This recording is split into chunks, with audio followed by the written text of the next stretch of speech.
¿Por qué es más grave ante la opinión pública la salida de la prófuga que la sentencia del jefe de Estado?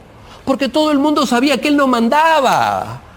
Todo el mundo sabía, hasta su padre hoy día sale diciendo que lo de ella es peor, que él era cosito. Todo el mundo sabía que la que mandaba y la que ejercía un poder informal, pero real, era ella. Este es un país donde los prófugos viven felices y contentos y la policía nunca los agarra. ¿Con qué autoridad moral cree este gobierno que va a combatir el crimen? Si son cómplices de todos los prófugos. Pues el paraíso. Este es el paraíso. Y la policía desmoralizada. La señora Boluarte ya ha quedado claramente establecido con el salvoconducto que se ha dado que ella es cómplice de esta salida, porque ella pudo impedir la salida. El escándalo por el asilo a Nadine Heredia ha desatado una tormenta política. Fernán Altuve denunció que el gobierno de Dina Boluarte es cómplice, al facilitarle un salvoconducto que permitió su huida en un avión militar brasileño, mientras Ollanta Humala enfrenta 15 años de prisión por lavado de activos. Su esposa evade la justicia con respaldo desde Palacio. Vamos a iniciar ahora nuestra primera entrevista de la noche y es con el abogado, ex congresista, ex candidato a la alcaldía de Lima y probable futuro candidato también a una curul en el Congreso, Fernán Altuve. ¿Quién lo sabe? Por eso digo probable. Por eso, ¿quién lo sabe? ¿Qué tal? Buenas noches. Buenas noches, Mario, ¿cómo estás? Militante de Avanza País. Eso sí. Muy bien. Comentemos primero lo que ha sido motivo de los dos bytes que hemos compartido con los televidentes. Esta vida efímera del cuarto de guerra, ¿qué te sugiere? Bueno, que era, como tú bien has dicho, una pantalla dentro de la publicidad de la cobertura del ministro Santibáñez, que no existía realmente un cuarto de guerra en propiedad o técnicamente hablando para combatir el crimen, sino simplemente para decir que se estaban haciendo cosas para sostenerlo y cuando ya no se le ha sostenido, pues se ha dejado de lado el tema porque no tiene ya ningún sentido. Lo que sorprende es que justamente en la declaración está el ministro del Interior, que es el responsable de que se haya asilado en la embajada la señora Nadine Heredia, que es el responsable, la persona que tendría que haber presentado su renuncia hoy día mismo, porque esta señora, ¿a quién se le escapó? A él. El que tenía que evitar que se metiese en una embajada era él. Y está ahí, feliz y contento, dándole fin al cuarto de guerra. Vamos a volver sobre el asunto de Nadine Heredia, pero terminemos primero con este asunto del cuarto de guerra. Lo curioso es que los anuncios que se pensaba hacer desde el cuarto de guerra eran aquellos que se pretendía incluir en la franja, que también ya fue dejada de lado, la franja que se iba a forzar sobre los canales privados de televisión y estaciones de radio privados, ¿no? Era una OSI, como la del gobierno militar. Pero sin información que transmitir. Sin información que transmitir. Se iban a quedar con el teleprompter en blanco. Exacto, bueno, ¿qué noticia tenían parada? Pero la presidencia de la República viene fracasando en todo lo que hace. Cuarto de guerra, vocero. ¿Dónde está el vocero? ¿No hay vocero? El señor Hinojosa hace meses que no se lo ve. O sea, es un vocero desvoceado. Es un vocero afónico. Sí. O sea, todas las iniciativas se van cayendo, se van diluyendo, se van tropezando. Es una vergüenza. O sea, todo es un mamarracho en el despacho presidencial. O sea, la gente que está ahí no tiene ninguna competencia. Y la señora habla y habla porque ella piensa que la gente le hace caso. En 15 meses no va a estar en el poder. En 15 meses todos esos señores que están ahí no van a estar ahí y no se dan cuenta, no están preparándose para dar cuenta. La gente y la ciudadanía les va a exigir duramente, porque todos los fracasos se acumulan en la política.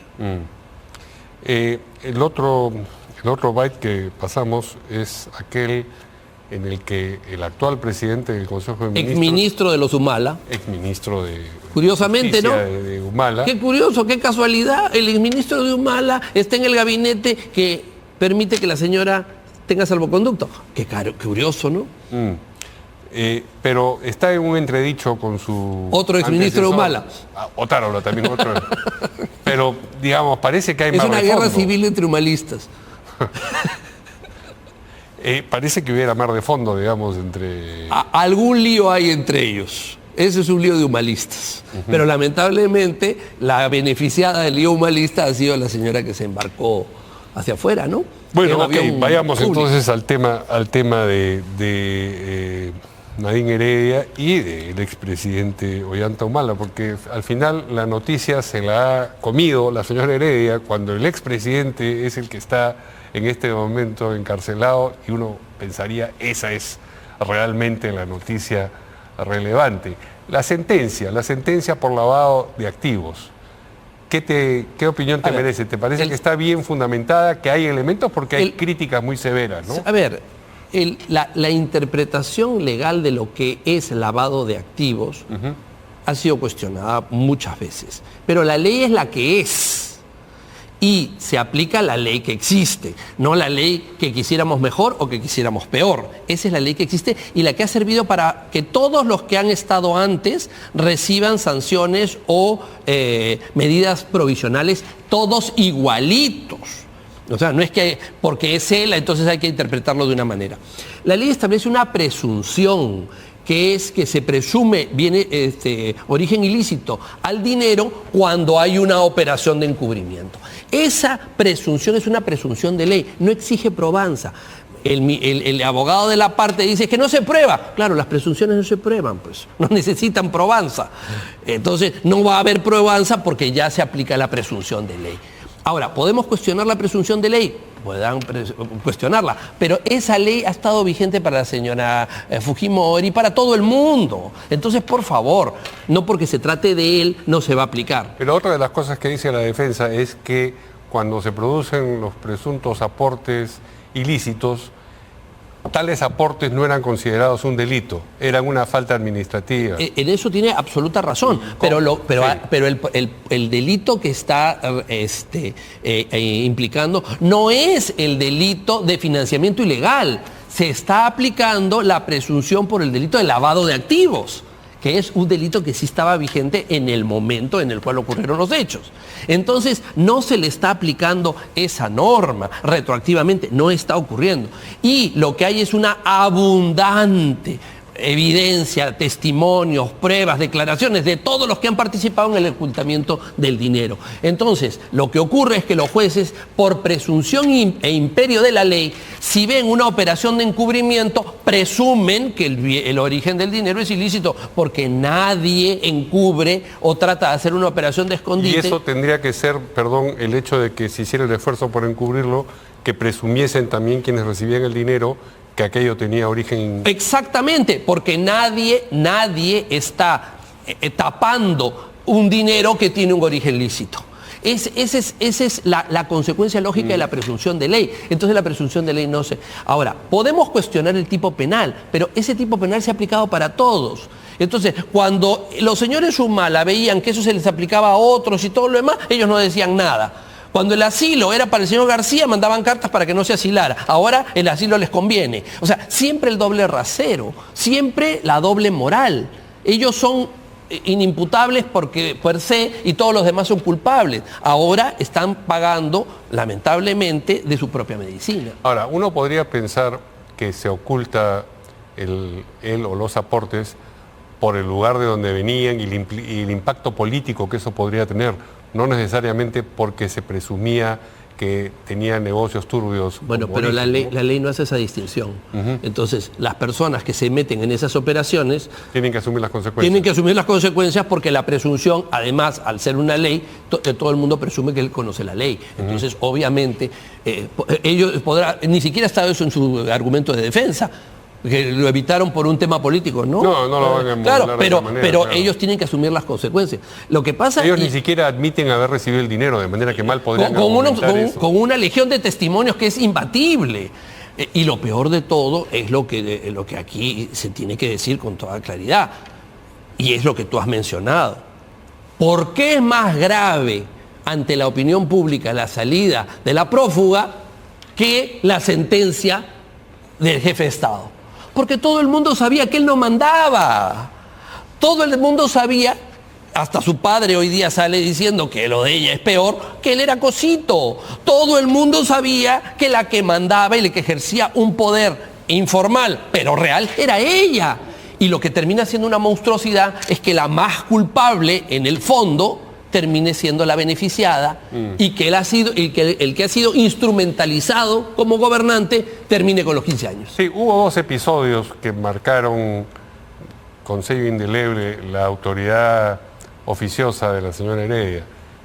La refinería no va, la compra de una refinería, ¿no? Ella lo anunció sin tener autoridad para hacerlo. Y la otra cosa es el aumento de la remuneración mínima vital en la que contradijo a quien en ese momento era ministro, presidente del Consejo de Ministros, el señor Villanueva, ¿no? Así es, exactamente. Entonces ahí, digamos, quedó claro aquello que tú... Es evidente, todos lo sabíamos y ahora queda corroborado que él termina quedándose como el responsable de todo y ella sale beneficiada y es la prófuga porque además tiene cómplices desde el poder que le han ayudado en esto. A ver, desarrolla un poco esta idea de los cómplices. No, es que es poder, evidente. Porque... A ver, es evidente que no ha habido cuarto de guerra para evitar que ella se escape. El ex canciller González Olechea ha dicho que ya había habido un incidente con otro prófugo. Ya es evidente que a los prófugos que han estado cerca de la presidenta de la República o que por algún motivo tienen algo que ver con ministros de la presidenta de la República, no les pasa nada. Este es un país donde los prófugos viven felices y contentos y la policía nunca los agarra. ¿Con qué autoridad moral cree este gobierno que va a combatir el crimen? Si son cómplices de todos los prófugos. Pues el paraíso. Este es el paraíso. Y la policía desmoralizada. La señora Boluarte ya ha quedado claramente establecido con el salvoconducto que se ha dado que ella es cómplice de esta salida, porque ella pudo impedir la salida.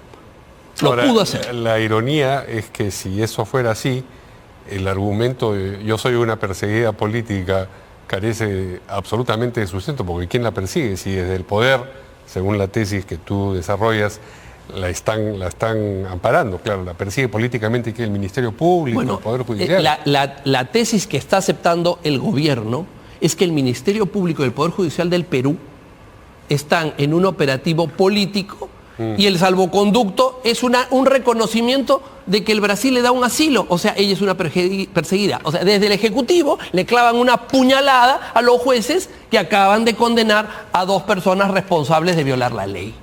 Bueno, la lucha entre el Poder Judicial, el Ministerio Público y el Ejecutivo viene de tiempo atrás, ¿no? Podrá ser toda la lucha del mundo, pero hacia afuera el gobierno ha aceptado que en el Perú hay persecución política. Podía, digamos, una cosa es evitar que la señora Heredia ingresara a la Embajada de Brasil, pero con ella ya ahí dentro, el asilo solicitado y concedido, ¿podía el gobierno peruano negarse a darle salvoconducta? Absolutamente. Porque ayer tuve como invitado a mi distinguido amigo el doctor Gersi, él me decía que no. No, el doctor Gersi tendrá una opinión, pero a ver, la Sociedad Peruana de Derecho Internacional, que no soy yo, sino que son un montón de juristas, ha emitido un comunicado donde dice que no está obligado el gobierno del Perú, y es una entidad que asesora a la Cancillería, o sea que es una entidad académica en ese plano, que la Cancillería no estaba obligada a dar el salvoconducto. Porque cuando se opera el artículo 3 de la Convención de Caracas del año 54, que dice que en los casos donde hay delito, proceso legítimo, es ilegal que se entregue el asilo, el gobierno del Perú podía decir, muy bien, tú le reconoces el asilo, pero yo no doy el salvoconducto. Eso ha ocurrido en Ecuador. El gobierno de Ecuador no le dio a un ministro que se había fugado de la cárcel y se había metido en la embajada mexicana. Vicepresidente, sí. No le dio, vicepresidente, me he equivocado. Sí. Entonces, no le dio el salvoconducto y después fue y lo recuperó. Entonces, porque había fugado de la cárcel. Esta señora estaba ya en proceso de condena, era evidente lo de la condena. Y entonces ahora resulta que en término veloz y rápido, el gobierno de la señora Boluarte, de manera cómplice, le da el salvoconducto. ¿Por qué? Salvoconducto que además se ejerce en un avión de la Fuerza Aérea Brasilera, o sea, ni siquiera en un avión común, comercial, etcétera. No. O sea, el gobierno del Perú se ha allanado a las pretensiones del señor Lula, se ha humillado ante los intereses del Brasil, no se ha defendido los intereses del Perú. No lo digo yo, lo dice la Sociedad Peruana de Derecho Internacional. Si no le hubiesen dado el salvoconducto, lo que ocurría es que la señora se quedaba en la embajada de Brasil. Exactamente. Y vamos, lo ha dicho muy bien el presidente del Congreso. Podríamos haber tenido una crisis internacional con el Brasil. Sí, pero nosotros nos tenemos que comer la crisis internacional con México por los pleitos de la señora Boluarte. Y la señora Boluarte no se puede comer la defensa de los intereses del Perú con el Brasil cuando quiere darle el asilo a una señora que está condenada por los tribunales. O sea que el Estado peruano al servicio de la Boluarte y ella no defiende a los tribunales de justicia. Ahora, cuando se lee el adelanto de sentencia, la señora ya estaba, la señora Nadine Heredia, quiero decir, ya estaba dentro de la embajada. ¿Se la podría haber detenido antes de que se leyera la sentencia? El artículo 3 dice procesados de manera regular, no solamente condenados. La Convención de Caracas del año 54, y que no se vengan aquí a hacer los desentendidos en el Ministerio de Relaciones Exteriores, no es un documento casual. Ese documento fue hecho por el gobierno de Venezuela y toda la Convención Interamericana del año 54 para favorecer al Perú, que tenía el señor ahí en la torre asilado en la embajada. Colombia, sí. El general Marcos Pérez Jiménez organizó eso para ayudar a su profesor, el general Manuel Odría, que había sido su profesor en la escuela de Chorrillos. Y toda la redacción está para favorecer al Perú. O sea que la Cancillería peruana, Torre Tagle, es la que diseñó eso para favorecer la posibilidad de mantener la diferencia entre salvoconducto y asilo. O sea que ellos saben perfectamente de qué estamos hablando. Y ahora vienen y dicen, hemos cumplido con nuestras obligaciones. No saben perfectamente la distinción. Por eso es que se ha producido por primera vez, yo no conocía, una discrepancia entre los académicos y la Cancillería, porque saben perfectamente que esa convención es una convención de manufactura de Torre Tagle. Por favor, ha sido firmada en Caracas, pero fue concebida en Lima. Por favor, no vengan a decirnos como si fuéramos unos tontitos que no se podía hacer eso. Entonces ya basta, ¿no? Todo para favorecer a la cómplice de la señora Nadine, que es la señora Boluarte. Pero llama la atención la disparidad entre la conducta de Ollanta Humala y la de Nadine Heredia. Es decir, Ollanta Humala va a la lectura de sentencia para ayudarla a que se fugue. Se sacrifica. Pero sí, así se ha sacrificado toda la vida desde el palacio, hacía lo que ella decía, lo ha humillado de todas las formas habidas y por haber, y él ha seguido su humillación. ¿O acaso no hemos vivido lo que fue ese gobierno? Esa señora sí deshacía y todos lo veíamos, salían los audios, luces verdes y todo lo demás. ¿Y qué? ¿No hemos visto eso? Su propio padre lo ha dicho. Del señor del presidente Humala, de la República. Sí. Entonces, por favor, o sea... Está borrachita por el poder. Dijo. Entonces, todo eso no lo hemos vivido y ahora se suma al último sacrificio. Voy a la cárcel por ti. Y la otra, feliz y contenta, con una sonrisa, como una payasa, feliz y contenta, asilada, y sabe Dios si con dinero. Porque el dinero, ¿por dónde vino?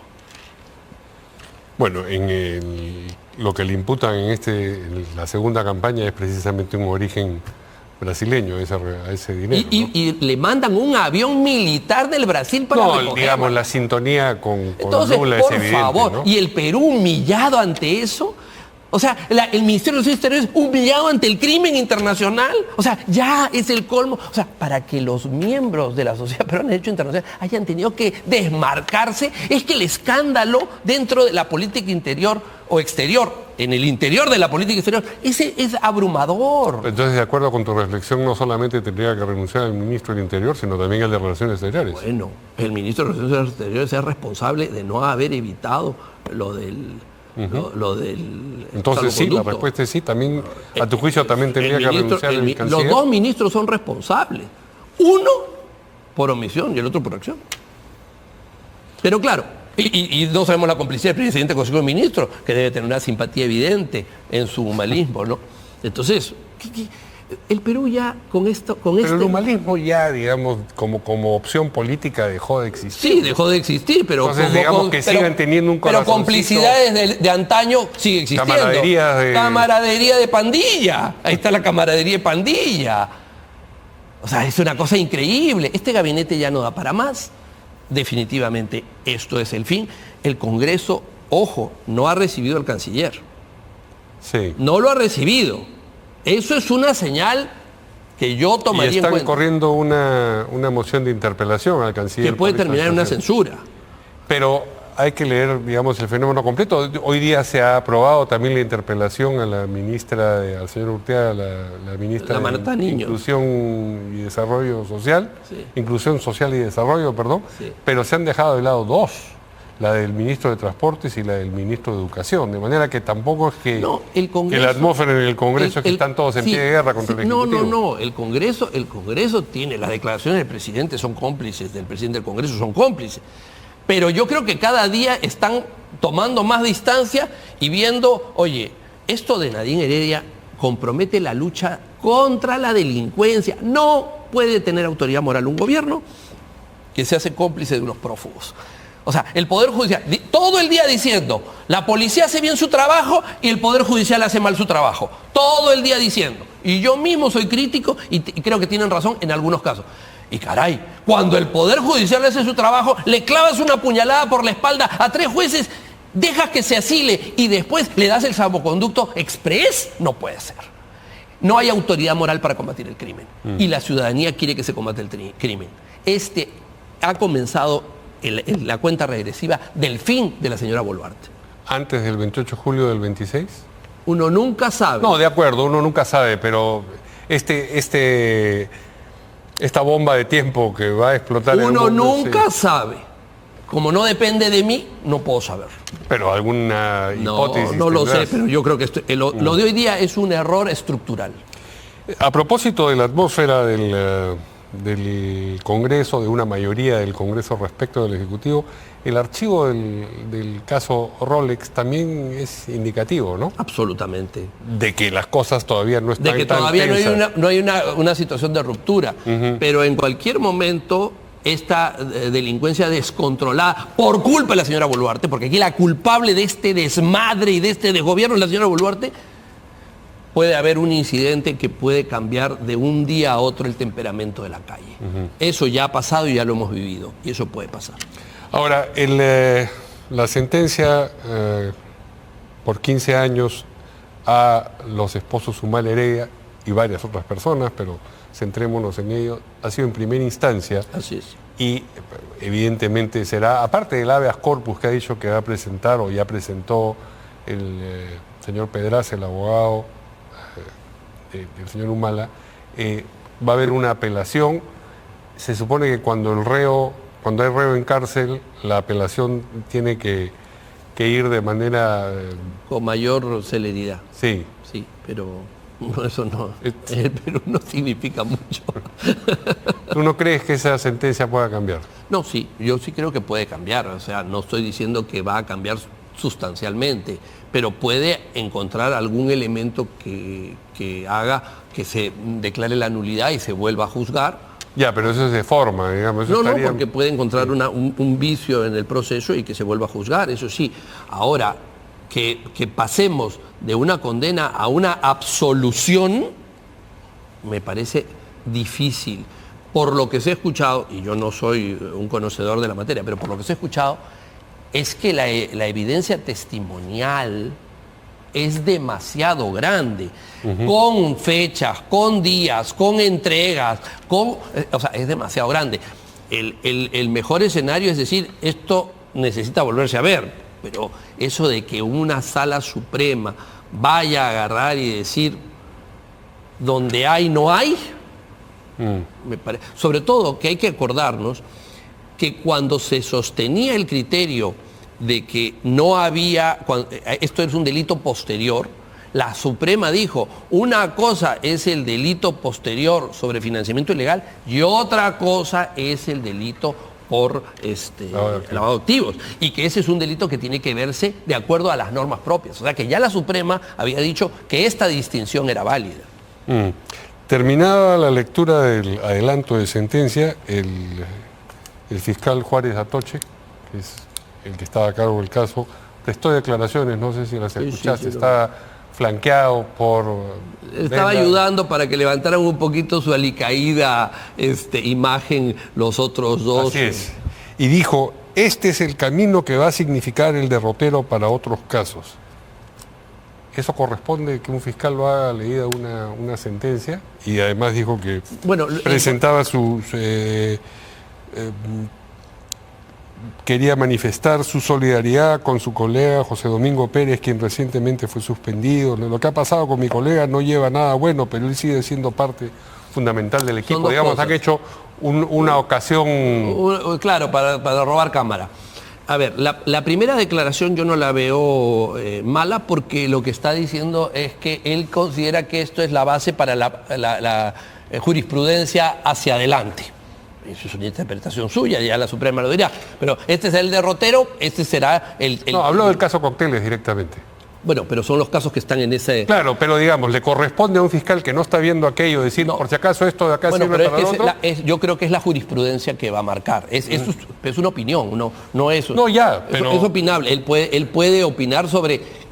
Como siempre se dice que los fiscales y los jueces opinan en sus sentencias, absolutamente. Y eso no, esto es una sentencia. Pero él no está viendo ese caso. O sea, él está manifestándose en relación a la jurisprudencia de los casos similares. Es una opinión. Lo que sí me llama la atención es que haga el cherry, la promoción, Estaban ahí presentes. Claro, estaban ahí, que no tenían nada que hacer. Parecían la célula de un partido político. Claro, estaban ahí, no tenían nada que hacer, no era su caso. O sea, ya, digamos, sí puede ser que a comentar sobre otro caso, pero está dentro de los márgenes. Pero irse a meter a un caso que no es suyo para salir en la Cámara, o sea, están tan alicaídos de apoyo. Está suspendido, además, el fiscal Pérez. Tampoco ¿no? debía estar ahí desde el punto de vista de la correcta actuación funcional, porque estando suspendido fue a título de oyente, fue un observador, y después sale en la foto con el fiscal. O sea, yo creo que ahí sí hay una extensión un poco generosa de parte del fiscal Juárez Atocha.